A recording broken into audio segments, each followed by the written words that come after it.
السلام علیکم ورحمۃ اللہ وبرکاتہ۔ میں ہوں سید عبدالوہاب شیرازی۔ جادو نگری اور جنات کی دنیا ویڈیوز کا یہ سلسلہ ہمارا جاری ہے، اور اس سلسلے کی ایک اور ویڈیو لے کر آپ کے سامنے حاضر ہوا ہوں۔ ناظرین، آج کی جو میری ویڈیو ہے وہ ایک سوال کے جواب میں ہے۔ وہ سوال یہ ہے کہ بہت زیادہ پوچھا گیا ہے کہ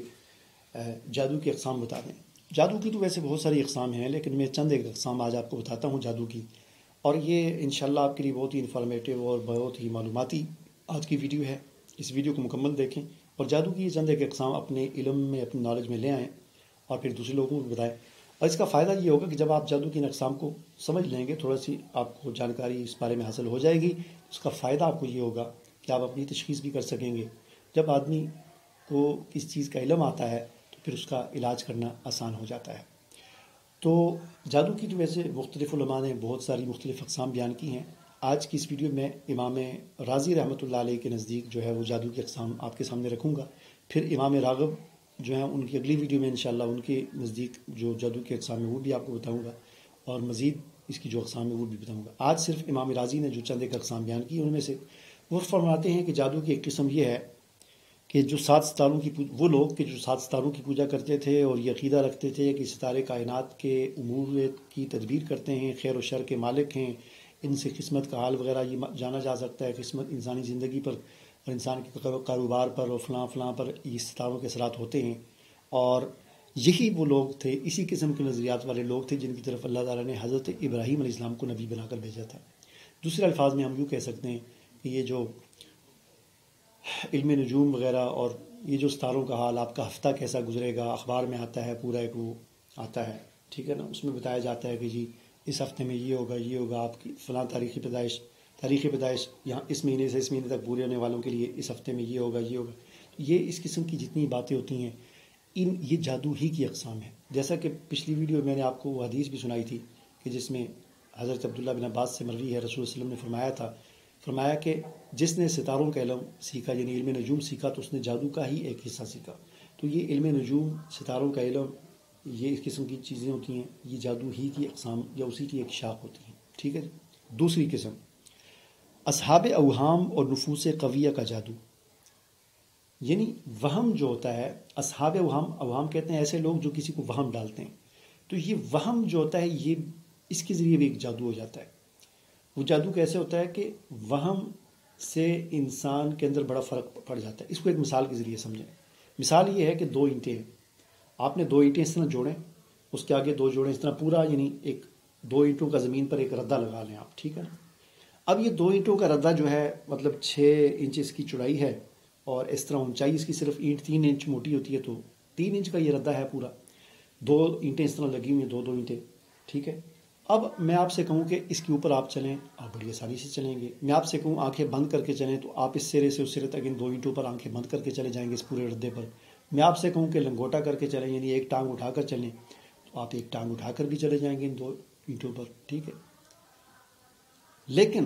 اسی ردے کے اوپر ایک اور ردہ لگایا جائے، اس کے اوپر ایک اور ردہ لگایا جائے، یہاں تک کہ 10 فٹ اس کو آپ اونچا لے جائیں اس دیوار کو۔ اب بھی وہی 2 اینٹیں، لیکن اونچائی اب 10 فٹ تک چلی گئی ہے۔ اب میں آپ سے کہوں کہ آنکھیں بند کر کے چلیں، آنکھیں بند کر کے آپ نہیں چل سکیں گے، بلکہ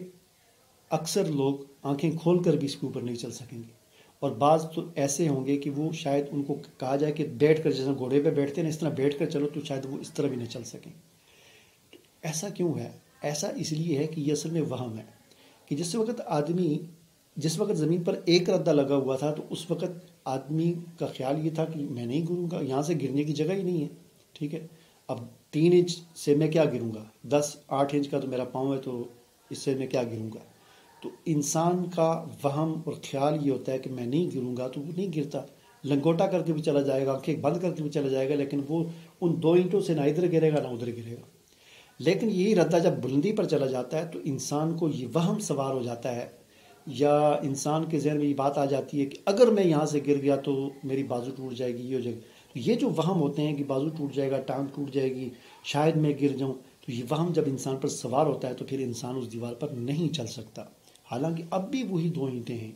زمین پر تو بھی وہی 2 اینٹیں تھیں، اب بھی وہی 2 اینٹیں ہیں، لیکن اب نہ آنکھیں کھول کر بھی انسان کے لیے چلنا مشکل۔ تو یہ کیا ہے؟ وہم ہے۔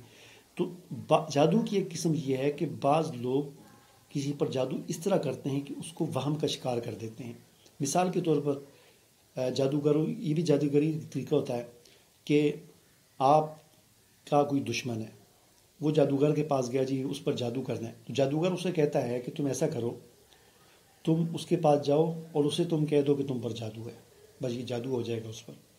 اب وہ آتا ہے، اس کو کہتا ہے یار تمہارے جو ہے نا کاروبار نہیں چل رہا، تمہارا یہ مسئلہ ہے وہ مسئلہ ہے، تم پر جادو تو نہیں ہے کہیں؟ تو یہ وہم جب آدمی پر سوار ہو جاتا ہے تو سمجھ لو کہ جادو ہو گیا۔ اب وہ وہم اس کو اور کمزور کرے گا، اور کمزور کرے گا، اور کمزور کرے گا، بیمار ہے تو اور بیمار کرے گا،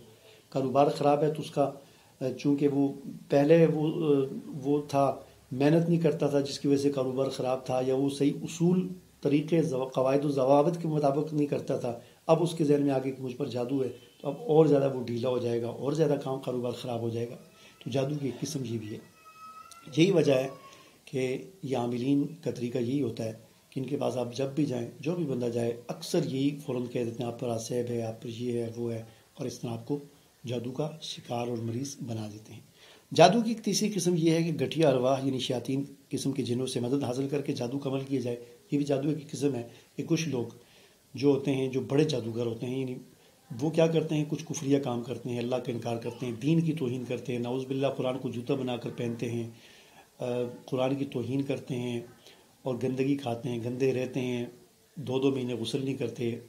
اپنے آپ پر غسل واجب کر کے پھر غسل نہیں کرتے، اس طرح گندے اس سے کیا ہوتا ہے، شیاطین خوش ہوتے ہیں، پھر شیاطین ان کے قریب آتے ہیں، ان کی کچھ تھوڑی بہت ہیلپ کرتے ہیں، مدد کرتے ہیں، اور پھر کوئی اس سے بھی بڑا جادوگر بننا چاہتا ہے، پھر وہ اس طرح کرتا ہے کہ شیطان اس سے کہتا ہے کہ تم اپنی نعوذ باللہ بہن کے ساتھ، بیٹی کے ساتھ، والدہ کے ساتھ، ان کے ساتھ زنا کرو تو پھر میں تمہارا یہ کام کروں گا۔ اور یہاں تک بھی ہوتا ہے کہ وہ اس سے کہتا ہے کہ تم ایک نابالغ بچے کو یا نابالغ بچی کو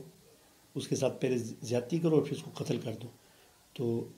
اس سے بھی میں تمہاری مدد کروں گا۔ تو اکثر یہ واقعات ہمارے ملک میں ہوتے رہتے ہیں کہ بچیاں یا بچے جو نابالغ چھوٹے ہیں ان کو اغوا کے زیادتی کے بعد قتل کر دیا جاتا ہے۔ حالانکہ اگر صرف زیادتی کرنا مقصد ہو، اپنی شہوت پوری کرنا مقصد ہو، تو شہوت پوری کر کے بھاگ جائیں، لیکن وہ آخر میں جو قتل جو کرتے ہیں یہ اصل میں اس کا حصہ ہوتا ہے جو ان کے استاد نے اس کو بتایا ہوتا ہے کہ تم بڑے جادوگر تب بنو گے جب ایک بچے کو یا ایک بچی کو اغوا کرو اور اس کے ساتھ پہلے زیادتی کرو اور پھر اس کا گلا دبا کر اس کو مار دو۔ اس سے پھر شیطان بڑا خوش ہوتا ہے، شیطان کے نام پر قربانی جب مارتے ہیں نا اسے گلا دبا کر، تو جس طرح ہم قربانی کرتے ہیں عید پر، تو ہماری نیت کیا ہوتی ہے، اللہ اکبر، ہماری نیت یہ ہوتی ہے کہ میں ابراہیم علیہ السلام کی سنت کو زندہ کر رہا ہوں، حضور نبی کریم صلی اللہ علیہ وسلم کی سنت کو زندہ کر رہا ہوں، اور اس نیت کے ساتھ ہم قربانی کرتے ہیں۔ تو وہ جو اغوا کر کے ایک بچی یا بچے کے ساتھ زیادتی کر کے اس کا گلا دبا رہے ہوتے ہیں تو اس وقت وہ یہ نیت ان کی ہوتی ہے کہ میں شیطان کے نام پہ اس کو قربان کر رہا ہوں، ٹھیک ہے۔ تو اس سے پھر وہ قربانی کرتے ہیں تو پھر شیطان خوش ہو کر ان کو پھر وہ ان کی پھر بڑی مدد کرتا ہے اور پھر وہ بڑے بڑے کام کرتے ہیں جادو کے ذریعے، ٹھیک ہے۔ ایک قسم یہ بھی جادو کی ایک قسم شعبدہ بازی بھی ہے کہ بعض لوگ بڑے شعبدہ باز ہوتے ہیں، ایک کام بڑی تیزی کے ساتھ کرتے ہیں لوگوں کی آنکھوں کے سامنے، اور لوگ اس سے بڑے متاثر ہوتے ہیں۔ جب لوگ متاثر ہوتے ہیں تو وہ متاثر ہونا 1-2 سیکنڈ تک رہتا ہے، یعنی اس متاثر ہونے کا جو اثر ہوتا ہے وہ 1-2 سیکنڈ تک تو اتنا زیادہ انسان پر رہتا ہے کہ اس وقت انسان کے آگے سے کچھ، جیسے آپ دیکھیں نا، کوئی آدمی جس وقت بہت زیادہ خوش ہوتا ہے یا کسی سوچ کے اندر انسان مگن ہوتا ہے تو آپ ساتھ والا بیٹھا ہوا اس کو آواز دے رہا ہو تو کوئی بات کر رہا ہوتا ہے لیکن اس کو سنائی نہیں دیتی، یا اس کے سامنے کوئی کام کرے وہ کہتا ہے یار میرا دھیان نہیں تھا۔ تو اصل میں شعبدہ باز اسی طرح کرتے ہیں کہ وہ ایک کام ایسا عجیب کام آپ کی آنکھوں کے سامنے کرتے ہیں کہ آپ کا دھیان سارا اس کام کی طرف چلا جاتا ہے اور 2-3 سیکنڈ تک آپ بالکل مگن ہو جاتے ہیں، آپ کو ہوش نہیں رہتا، اور ان 2 سیکنڈ کے اندر وہ ایک اور کام ایسا کرتا ہے اور پھر آپ کو دکھاتا ہے تو آپ کہتے ہیں یار اس نے تو جادو کر دیا۔ مثال کے طور پر مٹھی بند کرتا ہے تو اس کی ایک بال پکڑی ہوئی ہے، کوئی چیز پکڑی ہوئی ہے، ایک پتھر پکڑا ہوا ہے یا ایک کنکر ہے، اور اس دوران وہ ایک کام اور کرے گا اور آپ کا دھیان ادھر ہو جائے گا 2 سیکنڈ کے لیے، 1 سیکنڈ کے لیے، اور آپ پوری طرح اس کی طرف مگن ہو جائیں گے، اور ادھر سے چپکے سے یا کسی بھی طریقے سے ادھر سے یا ادھر سے ایک اور دوسری کنکر بھی ہاتھ میں لے آئے گا اور پھر کھولے گا تو 2 ہوں گے، آپ کہیں گے یار یہ 2 کیسے ہو گئے، اس نے جادو کر دیا۔ یہ اصل میں ایک پھرتی ہوتی ہے، اس کے ذریعے کرتے ہیں۔ اسی